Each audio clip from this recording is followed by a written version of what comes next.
Good evening. I am Beth Hildenbrand, and this is Booked Up with Beth. And tonight we have Mike DeLucia. Did I say that right? Yeah, Mike Yeah. DeLucia.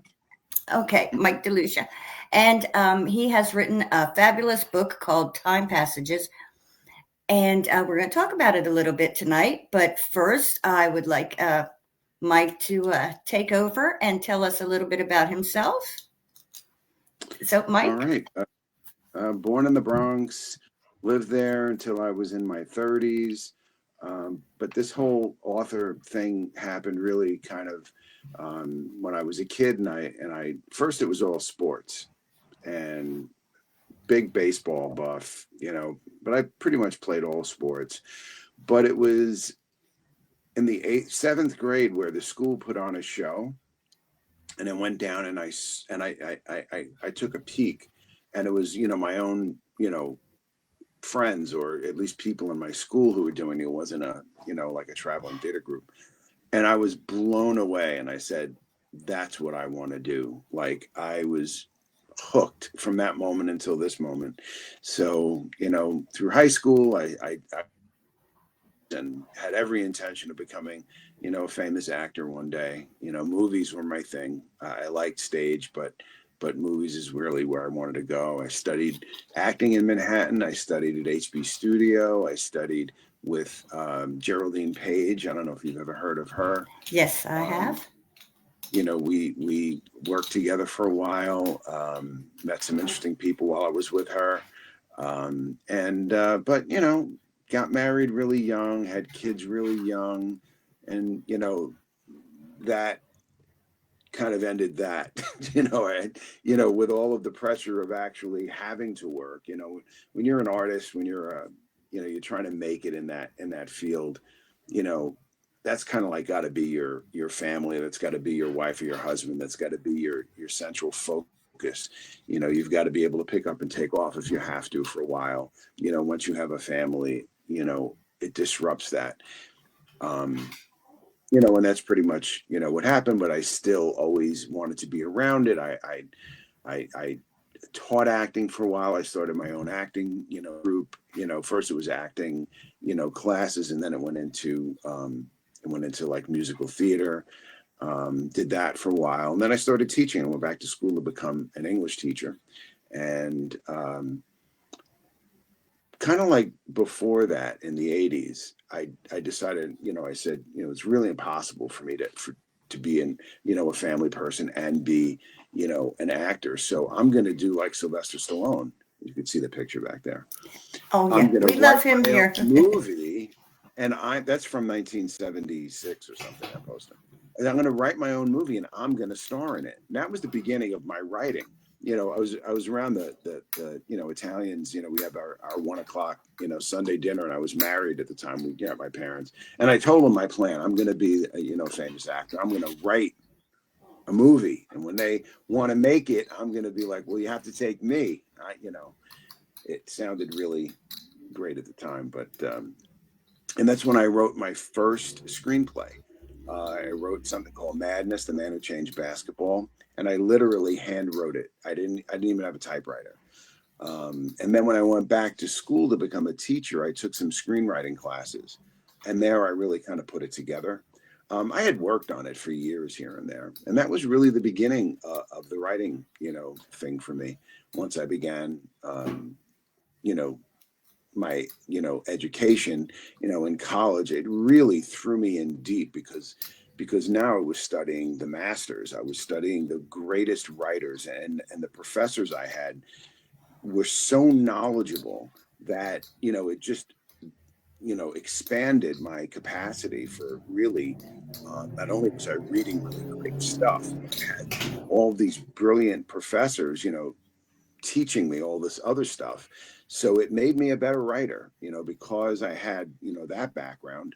And then after a couple of years, after teaching maybe 10, 12 years, I put out my first book, and that's led me to here 5, 6 books later. I forgot, I lost count. I wrote 1, 2, 3, 4, 5 books and 3 screenplays. So.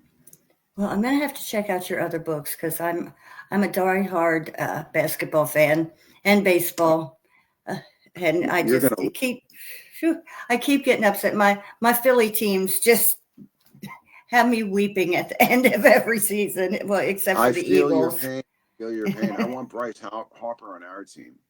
I grew up in the Bronx, so we're Yankees fans. You would love Madness. Madness is historical fiction. Um, it's about the greatest basketball player that no one's ever heard of, and he contributed more to the game than anybody, more than Michael Jordan, more than anyone, because he took basketball from a college sport and turned it into the sport that it is now. Because he was the first person to shoot with one hand, he was the first person to shoot on the run. They couldn't get a pro league up.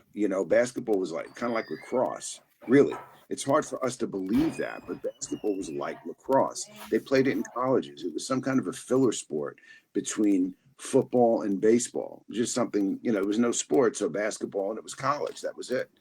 Um, Total scores of basketball games back in those days were 30 points, 25 points. This guy put the juice in basketball. He showed people what it could be. First person to score 50 points in one game himself. And really March Madness started because of him, and the NBA started because of March Madness. So he was extremely, extremely influential. He's got a great story. Really, really, really. I'm gonna have to check it out. I would love it. I went to college in Indiana, and if you know Okay. anything about Indiana, you know it's basketball. Yes, absolutely. Basketball in Indiana, it's a big, it's huge. It's a huge thing.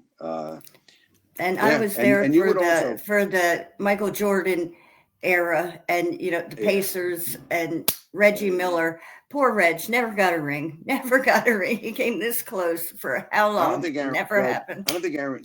I don't think Aaron Judge is ever getting a ring either. But you know, you would also like Born for the Game. If you like baseball, Born for the Game is, of course, total fiction. It's about the first female baseball player who makes it into Major League Baseball as a knuckleball pitcher, and you know, it's really about the struggles of, you're the only, like, she's the only female in all of baseball, the first one, so to be a pitcher and to strike out, you know, pro ball players in front of, the world, is not something that, there's a lot of conflict. Originally it was supposed to be, a guy, a male. And I was talking with a friend, and I was like, what? I don't have any major characters in this that are female. I need a female, like somebody, you know, and he, I was going through the leads, the bigger parts in the story, and he said, "What about the basketball player? What about the baseball player?" And I was like, "That that would be interesting." Conflict is really what makes all stories. Without conflict, it's almost as if you're, somebody's got a camera on somebody in their life, and they're walking around and they're cutting their nails and they're going to the store. There's nothing exciting. Mm-hmm. Conflict needs to be in it. And what, that we're talking about a pool of conflict right there. So it's a good one. And if you like baseball, you would love Born for the Game. Oh, I would. I'm sure I would. It's got Bad News Bears adult version. You remember Tatum O'Neal was the girl pitcher I in the do. Bad News Bears, It was and a great movie. it It really was. was. It was a great movie. Yeah, I grew up with all that, and I remember I had the rules of baseball encyclopedia. It was like this thick when I was a Wow. kid. I was the first. Me and my buddy were the first girls to try and join a baseball team. And they were Oh, so upset about it that that's when they started the first girls softball team in the area because they could not handle the girls trying to join the boys team. It was just not supposed to happen. So they wow. started the first girls softball team. So yeah, I'm a baseball girl and That basketball. Those are my two sports. well, there you go. I've written 3 books on baseball and one on basketball. So So now I need to know how you made the switch into historical fiction. I mean, Um, how did this come about? Fantasy Because and romance. This last book, fantasy and romantasy. Um, I don't really write, based on any particular thing. You know, a lot of these stories I've had inside of me for many many years, and baseball was sports were my first love, and so a lot of my imagination was wrapped up in those. So those just kind of came out first. Being brothers, let me see, I wrote What Caught the Yankees. I wrote Being Brothers. No, Madness, Being Brothers. No, Being Brothers, then Madness. Um, Being Brothers was a college assignment. We had to write a short story, and I didn't know what to write about. So there was a time when my brother and I, who he's 2.5 years older than me, we were in the Pelham Bay Little League, and there was a lot of sibling rivalry with us, and like fist fights all the time. Unfortunately, I was the younger brother, so when somebody's got 2.5 years on you at 10, it makes a big difference. Um, but I accidentally was picked to be on his team. Like they thought they were picking him. They picked me, and then they picked him, and the coach, talked to my mom and said, it might be a little bit advanced for him, but you think he can handle it. And my mom's, said, yeah, he's a good ball player. I think he can do it. So we wound up being on the same team. My older brother was like his mission to make me miserable.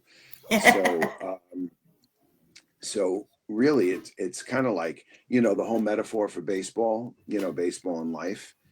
you know, there's a lot of lessons of life in being brothers because it happens. It's a coming of age story about these two brothers, and also what it was like to be a kid growing up in the 1970s in a city like we were in the Bronx, and all the street games. It's an extinct way of life, and when I say extinct, I mean extinct. It's not coming back. What made it, as what it was. There wasn't cell phones and computers, and that really was the game changer. Plus two, I think, our generation of parents were, I hate to say better at it than we were. Um, but in a way, they just kind of let us live and figure ourselves out. We had to stick by the basic rules. You had to be home on time, but there was no controlled stuff. If you had issues, you pretty much worked it out. It was very rare that a parent got involved in any kid issues unless it was extreme. you know, Even in the most extreme cases, sometimes it didn't happen. So we had this whole different way of growing up. So parenting is different now, a little bit too protective, I think. Um, you know, and Absolutely. uh, and there was no access to the outside world. Like we learned about life by living it. Yes, we. Now kids learn about life through their phones. They're able to, like, well, if they're in a situation, they could look on their phones and try and figure it out. Whereas, and I just think it was such a phenomenal time to be a kid that, so that's the other story that's going on in Being Brothers. That's happening in the background, what it was like, when we were kids. And it's a beautiful time period. It really, really is. I read um Al Pacino's book recently, Sonny Boy, and I didn't know that Pacino was from the Bronx. No idea. He was a Bronx boy, and I enjoyed listening to the stories of him as a kid because it was really similar to what I went through. And I actually, one of my screenplays came across the desk of his daughter, Julie Pacino, Being Brothers, actually, that one. And we worked together for about a year on it. We were trying to make it into a movie. In the end, we didn't get the funding that we needed, but I called her up, and I was like, Julie, I'm like halfway through your dad's book, and it is, I can't tell you how much I love it. Pacino's story is a phenomenal one, and I learned a lot about him, and I highly recommend it. But anyway, But yeah, those so were the anyway, days growing up. so how did I get Yes. to this? It started just, I think a bunch of years ago I might have been watching Braveheart, and thinking about it, I just thought, wow, can you imagine what it would be like if somebody with modern weaponry was involved in one of those medieval battles? One person could take out, you know, 500 people in no time, because so that's how the acorn of the story started inside of me a long time ago. When I come up with books, it's usually fermenting in my head for years, and it's not the whole story, it's one scene. And a lot of times at night, if I'm waiting to go to sleep, it kind of like just makes me sort of happy, to go into my imagination and to just lean on those stories, and I go there, and so, then, when I decide to write a book, I just look at the ideas that I have, because whenever I get an idea that I think is pretty decent, I'll put it on a Word document, and look at the stuff and look through it, and I've got a couple of scenes down, and that's how the story happens. It's not because I wanted to be a sports writer. It's just because that was just a part of my life. With all the other stories that I have, and I've got a lot, there are no more sports stories. One more possibility of a sports story. Um, it's a little bit of an interesting thing, but I almost wrote that one instead of this one. But anyway, so Well, I'm that's it. glad you wrote this one Yeah, me because too. I had a Me ball too. with it. I really did. It's Yeah, well, thank you. now I'm see, really happy about it. It was brutal. it Go all ahead. starts with a finger. I have to tell everybody this. It all starts with a finger, It and does. my Yeah. warped mind, I would have had it. It all starts with somebody giving the finger. That's what I would have done. But Right. you were more pleasant about it than I would have been. See, I write occult horror, so that's where that comes from. But Right, yeah, it right. all starts with a finger, and and That's it. I have to ask, because of this finger, are we going to go into another story after this one? I know that I've skipped through everything and asked you about the end already, but will this continue? Maybe. I have another story. I have a sequel. Um, but I'm working on a lot of stuff. Right now I'm trying to Did you see the trailer I made for this? I did. It's fabulous. That's kind of like, because I was going to move on to my next project, which is I'm writing a one-man show. And um, a friend of mine said to me, after he read the book, he was like, you need to really try to make this into a series. Like, you need to at least pitch it.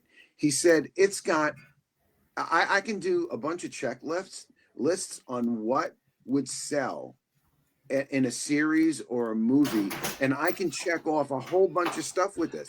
It's got, parts of Game of Thrones. It's got part of Outlander. It's got parts of, there's like, romance, and there's, futuristic stuff, and there's sci-fi, and there's medieval battles. He goes, you've like checked off like 1,000 lists. He said, you at least have to try. So, you know, I, I this summer actually,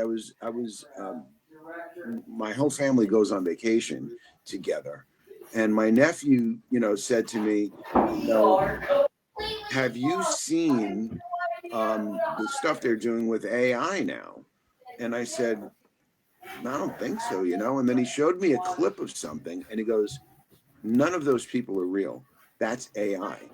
And a light bulb went off in me, and I was like, wow, I could I could make the whole beginning of a book, of a screenplay, and try and sell it. Like, in other words, to give people the visual of what this would look like.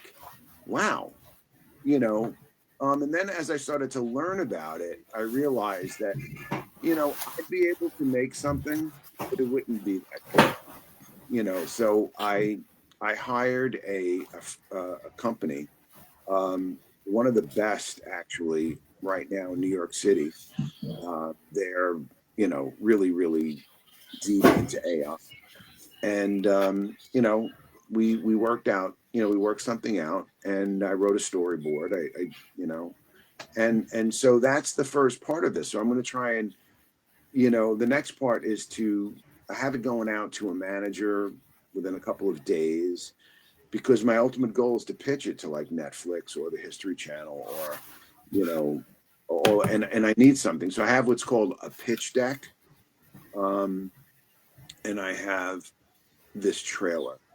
And so I'm going that route. And then I'm also going to be at least attending 3 film festivals, not to present the film because it's not a film, it's just a trailer, but to try and, just meet people, and then have the thing on. I'll bring like a tablet with me, and have it available to show people and to try and generate interest, all the while trying to, also get some, representation, because, Netflix isn't meeting with Mike DeLucia. Yeah, I've written, 5 books and so on and so forth, but, they don't know me like they know Stephen King, or like they know, other people. So I'm not getting a meeting, so it has to be with somebody. So that sort of took over like what I'm doing next. And then if it hits, I'm selling it as either a trilogy film or a series. I'm saying that it can work either way. So if we want to do a series, it's adaptable to a series. If we want to do a trilogy, I already know what the trilogy would be. I have all the ideas. So yeah, so I dive a lot deeper into, what happens when he becomes like nearly superhuman, and how that thumb, and how that all that stuff really kind of that Yeah, finger. that's what has me curious. I want to know how it got there, and what's did he do it? Did he lay all the cookies and end up getting himself there? And I don't know, just it plays with my imagination so bad that I need to know. So you Well, have to they finish this, please. Yeah. Well, they found it in a piece of rock.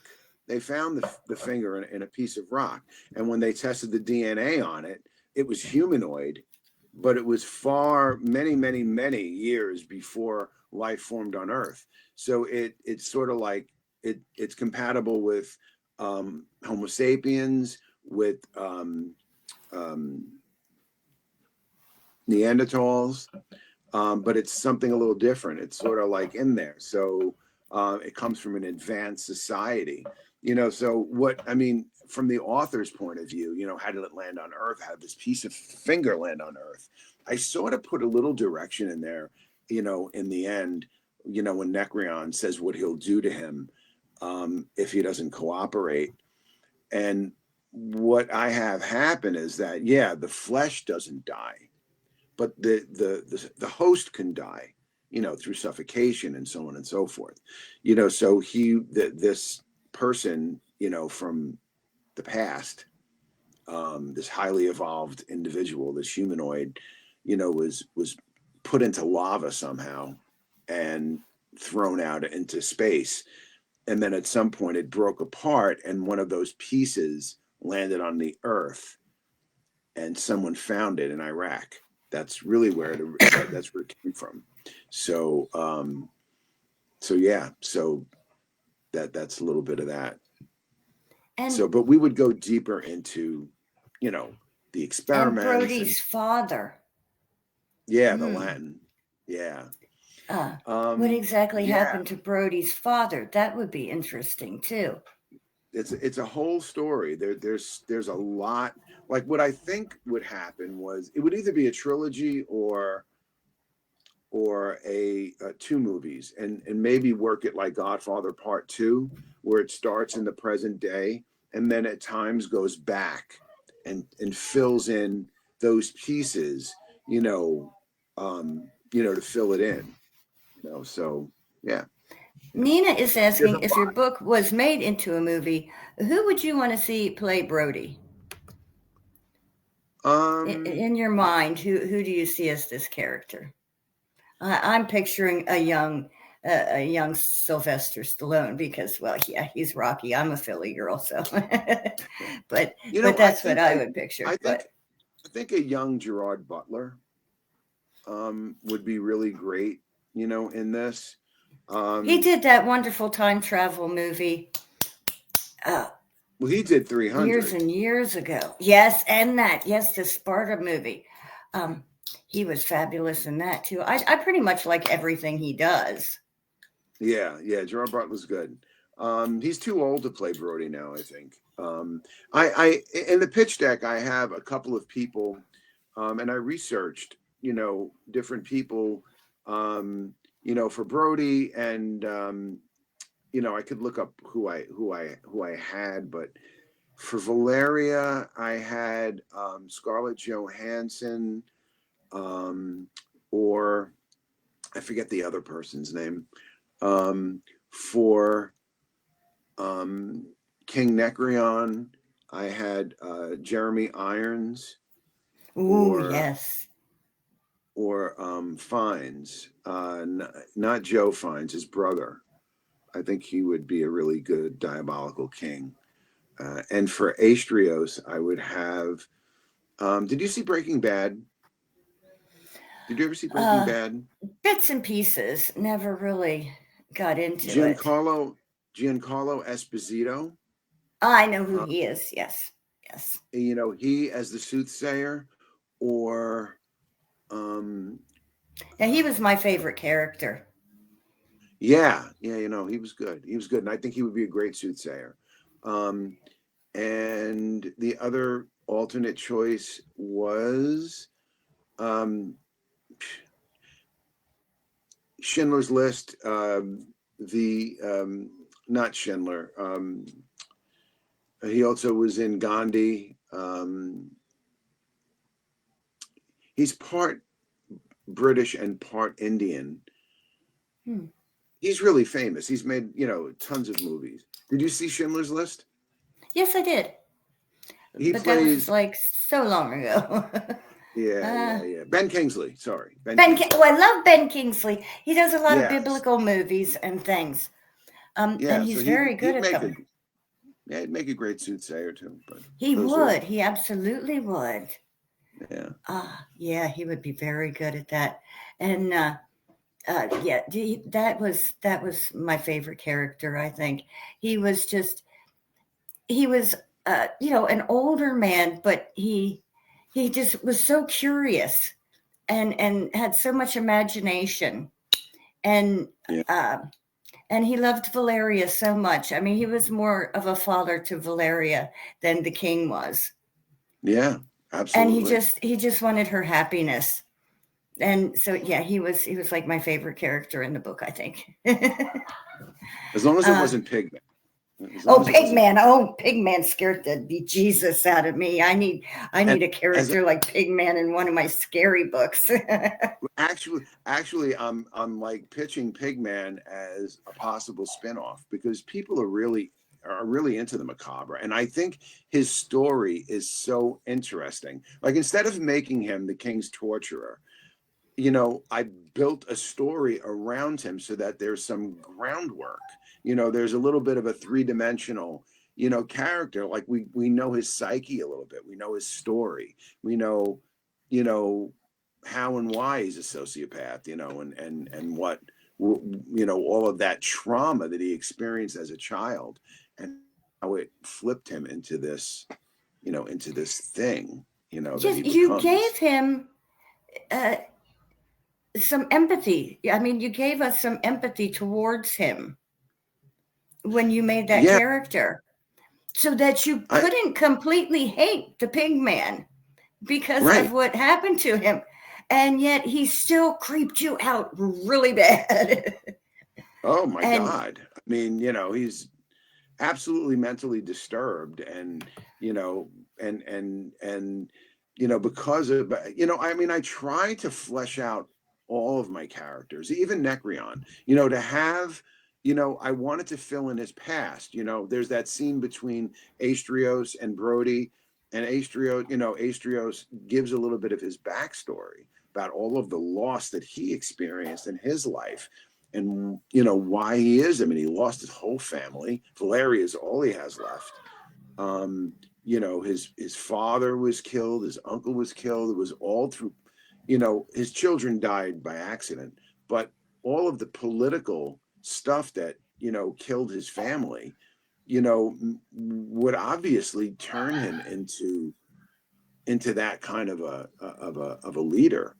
Somebody who doesn't trust, somebody who's always thinking, bad stuff's going to happen. I need to take care of it before it happens. I don't want to have, but he was still, I mean, Necreon is, I try to sort of blend in, the ideas of Homer and what he did in the Iliad and the Odyssey, and his lessons on hubris and on intelligence. And I even have some veiled references to characters from the Odyssey. Did you pick up on any of them? Put you on this, but you might Yeah, not you know. are. No, I have read, but this is so long ago. I need to bone up on my classics again. It's been a Well, I'll tell while. you, Pigman is Cyclops. He's got one eye. He's big. He's a monster. You can't Okay, beat him yeah, up. I get that one. And the three women who Okay, yes, I got they're that the one. they're the sirens. Yes, Yeah. I got that one. So that's it. Those are And the two. they pull Brody Right. into Right. the steam Right. Right. pit. Yeah, I got that They one. they allow him. They kind of put him into a spell that takes him off Mm. his game, where he's able to be, Yes, they sing him captured. into his So doom. Yes. yeah, Um, there you go. There you go. There you yep, I go. got that one. Uh, So, I mean, Brody could be, in some ways he could resemble Odysseus. There's parts of him that are like Achilles. Um, where Valeria says to him, I think you're part God and part man. Which Achilles was. Hercules was. Um, you know, they're they had one parent that was a god and one parent that was a human. And she thought that he was possibly that, like one of like Achilles. So there's lots of that kind of stuff. I also embedded all that stuff about religion and about what happens to you after you die, and all of those conversations with between Astrios and Valeria and King Necreon, and so it's got a couple different yeah, I places to enjoyed go. that quite a bit. Those little conversations, because there are things that I've gone through myself, and Mm-hmm. and with my sons, I have 5 sons Oh wow. who they love to ask questions and question things, and Well, yeah, I've had those well, kind of questions come at me already. yeah. Well, I have an idea for a book. It won't be a novel. It's the title is God, Religion, and What Happens to Me After I Die. And it would be a collection. I've already started research on it. This is like I mostly read while I'm driving these days because I don't have the physical time to sit down and read, because if I do, I'm taking time away from productivity. So when I'm in the car, and I do drive a couple of hours a week, I fit in some phone calls and I listen to books. And when I walk, same deal. I walk in the morning and I listen to a book, so I'm doing a lot of research on near death experiences, ADs, they're called. And I read this really great book. many lives, many masters. Um, if you're like kind of interested in the subject of what happens to you after you die, check out Many Lives, Many Masters. It'll make you really think. Um, so yeah, that's my suggestion. So anyway, I'm starting to do some research on it now because I feel it's going to be a book in the future. And I don't know where and when, but I think at some point I'm going to write it. Sounds good. I'll have to check it out. I'm opposed to I'm opposed to okay, I've lost it. Organized religion. I'm not a Yeah, big churchgoer. I do have my own personal relationship with the Lord, but organized religion, it drives me nuts. So yeah, yeah, yeah. I'm with you. that's where I stand on things. Uh, anyway, as the book starts out, it starts with the Project Alpha Omega, Yeah, the Alpha Mega which is Project. Yeah. with Brody. And what they have done is they have taken this finger and they have taken some things out of it and injected it into Brody, which makes Hmm. him where, you know, he can get hit with bullets or he cannot get hit with bullets. He's got like a shield around him. Right. Yes. Um, yeah. I mean, that all kind of came about because that story sort of built because when he goes back in time, if I bring an Uzi with me and I go back in time after I finish my magazine, I'm more useless than the worst soldier because I'm not trained to fight in that kind of environment. So I have to keep Brody alive, and I also need a source of energy to feed his weapon. And so I needed to create something to make sense. And that's how that whole story was born. You know, I knew that I was going to have like a Navy SEAL or like, somebody go back in time with a weapon, but, I needed to have, needed to make sense. I couldn't have him go back with, a trunk full of, magazines to stick in his gun. So I had to create that story and have it make sense, in a science fiction kind of a way. Yeah, it had those cells, those alpha cells in them, and they would pulse, and that's how they sort of got the whole.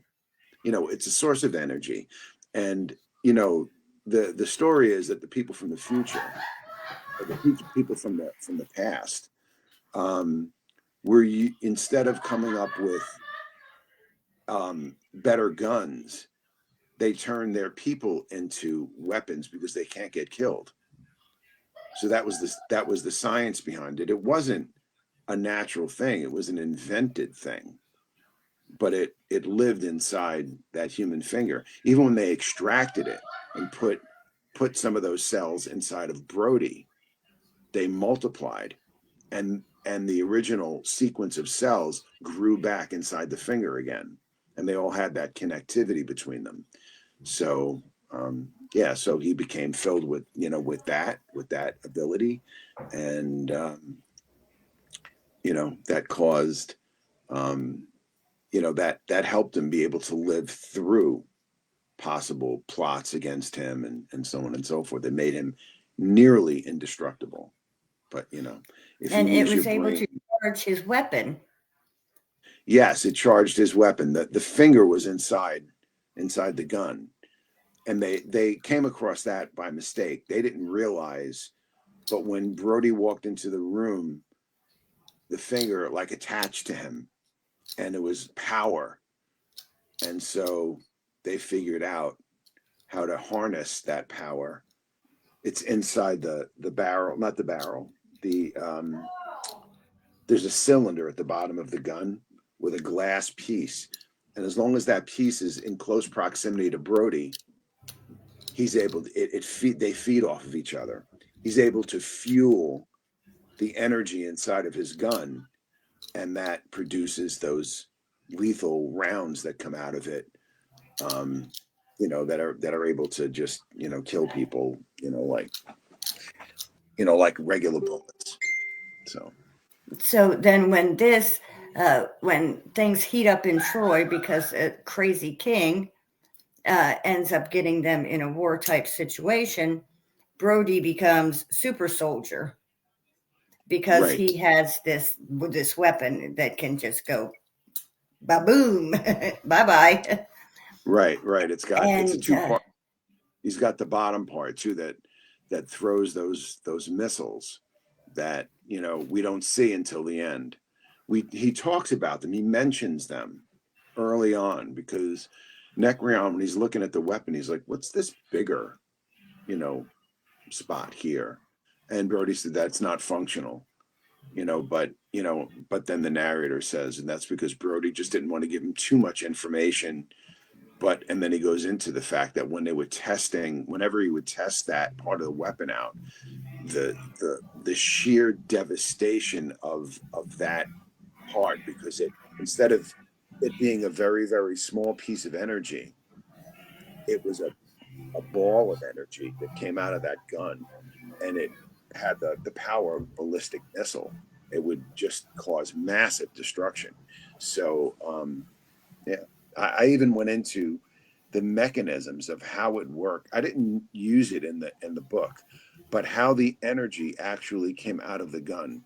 I had a whole thing written up on how that worked, and I didn't need to put it in the book. To me, that can get kind of boring, but it was important that I knew. So well, it's a great book, and some of the characters are real loop de doos, and some of them are just great people. They're just mm-hmm, trying to survive a crazy king. mm-hmm. And How then brutal. you have, Go on. oh yeah, brutal king. It's okay, bye, you're gone. And somebody just picks him up and kills him as soon as they walk out the door. All this guy has to do is like blink at somebody, and somebody will kill him. He's uh, Right. he's kind of batshit crazy, um, Mm-hmm. and Yeah.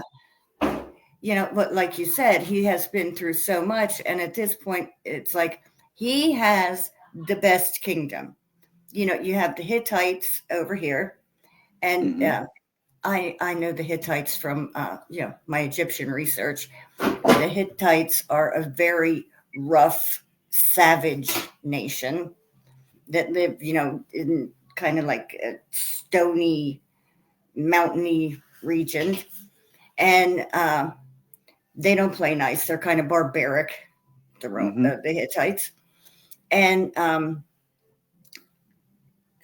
he's his daughter Valeria is supposed to marry a Hittite prince, and Right. he Because of really him, doesn't because he care. So he kind of snubs his nose at the Hittites, like, okay, no, changed my mind, not going to happen. So he pisses them well, he off. only did that.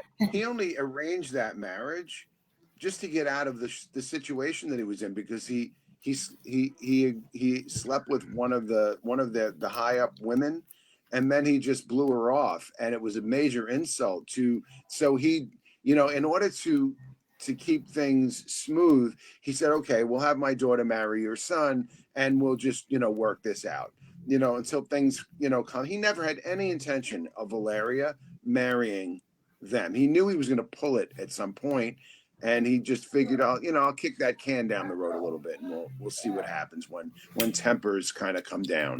I mean, to start a big war with Troy. No one's ever breached our walls, so in other words, he at least has some, he knows that he's a formidable, person. Yeah, he And I likes to tried to play bring that. chess. Oh yeah. He's playing chess with Brody the entire book. The both of them are going at it. They're trying to outwit each other, and it's an interesting match. Um, but going back to the barbarity, I wanted to bring out the barbarity of the Bronze Age, and what human life, what it was worth, and how brutal everything was. I mean, you know, things are kind of brutal in the world now, back in those times, my God, human life was, it was like nothing. It meant nothing. You could do, I mean, I even was doing research into medieval torture while I was reading this book, trying to really kind of hook into that time period and know my what I was writing about and who I was writing about, thinking about these kinds of barbaric things. It's how I came up with the idea about the burning barrel, about the guy that they were going to throw in the burning barrel. That was a actual torture that the Greeks came up with, but it was called the geez the bear, I forget the name of what they called it, but they had a means of execution and torture where they would take a person and there would be a big barrel that was under all of this fire, and there would be a hatch, and they would throw the person in there, shut it, and kind of turn it and roast them alive. The burning bull, that's what it was. It's called the burning bull or the bronze bull. I think it was called the bronze bull. And there would be a spot in the bull's mouth that would be, and so when the person would kind of scream, it would come out of the bull. you know I mean, God almighty in heaven, what, to do these, it's unfathomable to me, how people can inflict this kind of thing. But anyway, I wanted to really understand the timepiece. I was a big fan of Game of Thrones, so you really kind of see, what brutality was like. If you see Braveheart, you kind of get an idea of what it was like to be alive in those days. So anyway, yeah, it was a deep dive. I'll tell you. Normally, I write a book in about 3 or 4 months. It took me 14 grueling months to write Time Passages. And if I didn't have AI, if that wasn't invented when I wrote this, it would have taken me another full year, Oh, because it cut my research down at least in half. At least anytime I really wanted to know something, like for instance, I didn't want to have um, you know bull crap in there. Like I want, like, so I needed to research, like anachronisms. Um, like they didn't have time, they didn't have clocks, they didn't have any measure of time the way we do, and so I come across that, and I was, did they have? Because I remember in Shakespeare, in Julius Caesar, I think it is, he used to put anachronisms in. He would put like a gong of a clock, even though, but he did it on purpose. He didn't do it, he did it for a reason. And then it made me think, and then I would ask AI, did they have clocks during the Bronze Era? I don't think so. And it would say no, and I'd say, okay. I have to come up with ways to figure out how they met people. Like, I'll see you what? There was no I'll see you in 5 minutes. I'll see you in an hour. They didn't even have days. They didn't have, so I, thought, well, suns, and then when I came in contact with the phone, that navigated everything, there was a lot of research I did through AI asking it, well, how can I make this phone be able to understand, like I wanted to operate the way a bird might operate, the way a bird is able to navigate. So if that's the case, then what does it need to have? So it was a tremendous amount of dialogue and arguments. I get into arguments with it all the time because it would give me wrong information. And I would be like, is there something wrong with you? You're supposed to be a computer. How come I know that? You're giving me that answer. You know, so yeah, without AI, this book would have taken me another year, and I don't know if I'd have made it. I swear, I came across the finish line on all fours. I just fell over the top. I was absolutely, uh, I'm telling you, I was exhausted mentally. At the end, all I was doing was like eating pizza, eating ice cream, drinking at night. You know, I was, right now we drink Prosecco 3 nights a week, Friday, Saturday, and Sunday. Those are Prosecco nights, except during COVID. Then it was like every day. And really toward the end of this, it was like Prosecco's in the freezer waiting. When because my wife's working, I retired in 2020. I said, yeah, Prosecco tonight, necessary. I was just at my wit's end. It was grueling. It was grueling. I'm telling you, I don't know how to describe it.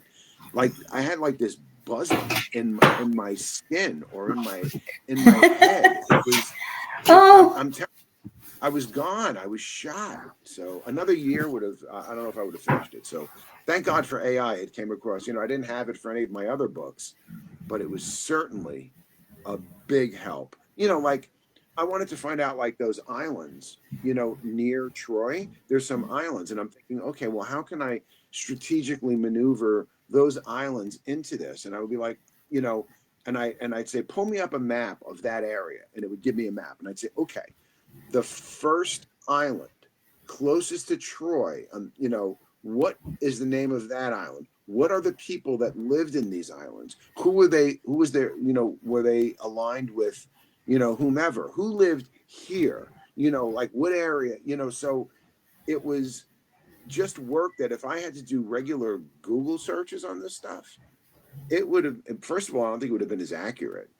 And second of all, it just would have been grueling. There would have been days when I didn't write a word because I was just researching and researching and researching. The beauty of AI is that you could ask it a question and it could streamline the answer into what it is that you want. It's really brilliant. When people are afraid of AI, there's a song out now that's a country song that's number one that not only is the artist AI, but the song was written by AI. And that could be a little scary, I guess, but I don't think AI can write a book. It's not good enough yet. It's just not. It's there are, I'd use it to edit, too, as a layer of editing. And sometimes it would edit some stuff, and I'd be like, "That's awful." you know, it's just not able to do it. But I don't know. 5 years from now, 10 years from now, it might be that good. Not that good yet, so I'm okay. I think there'll be people writing stories that I'll be no blind idea, by then, so right? Yeah, gotta get all my books out before then. So, right, um, right.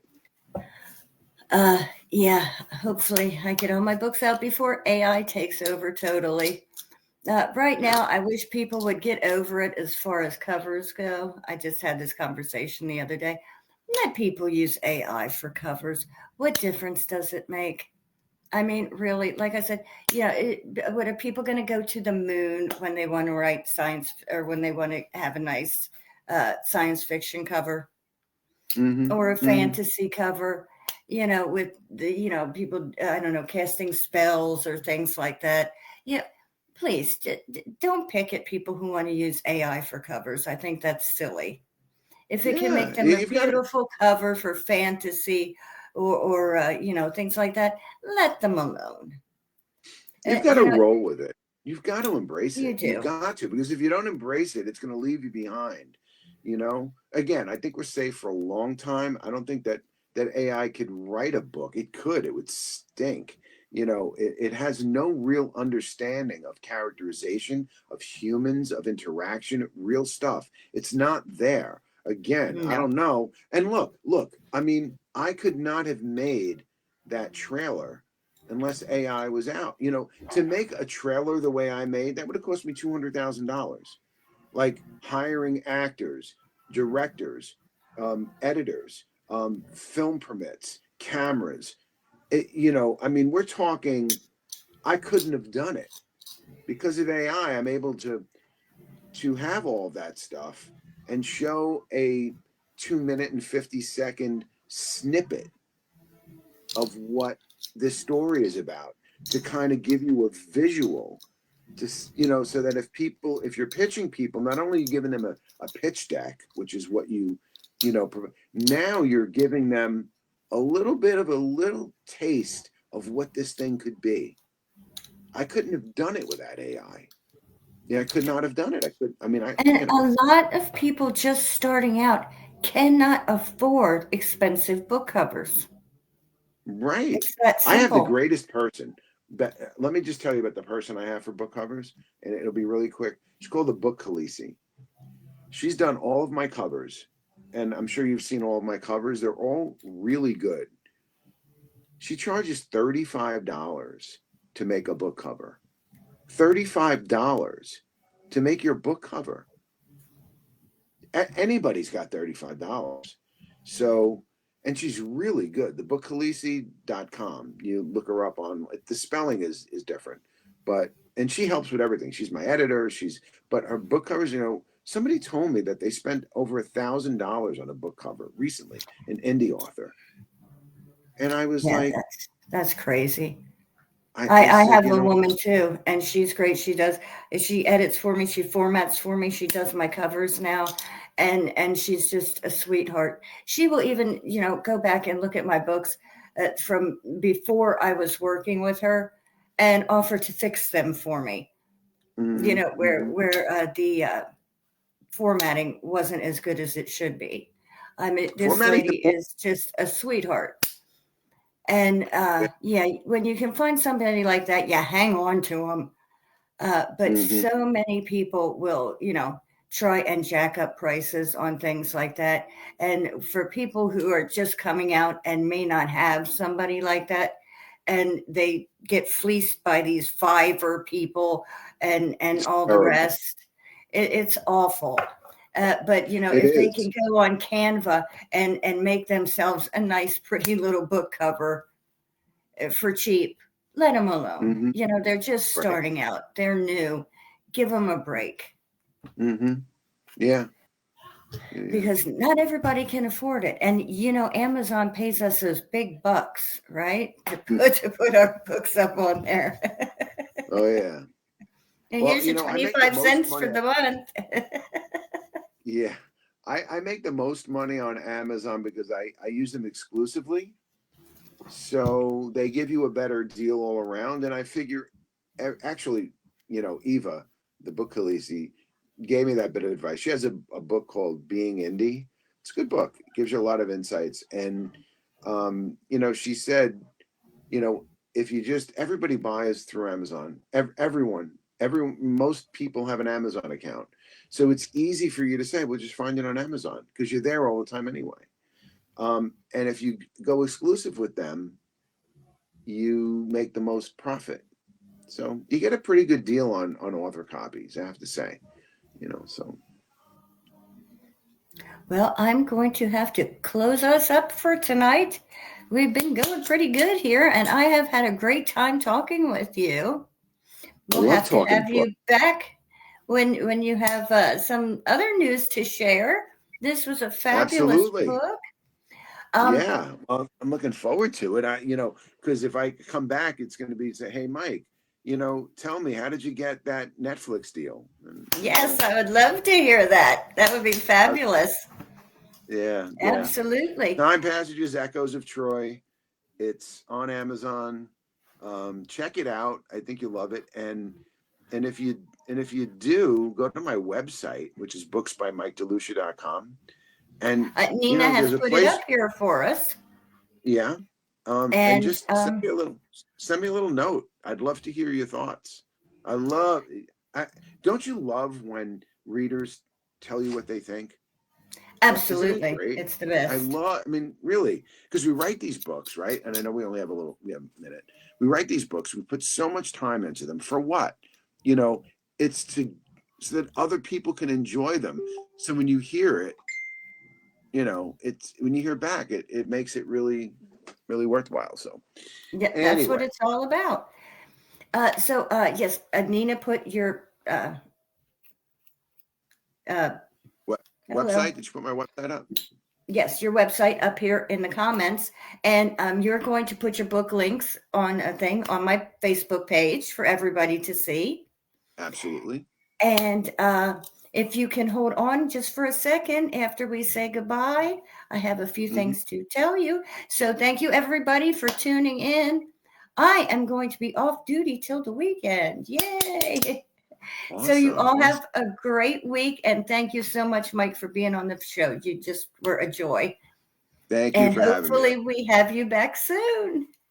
I hope so. Okay, I'll see you all this weekend. All Bye-bye. right. Love ya. Bye.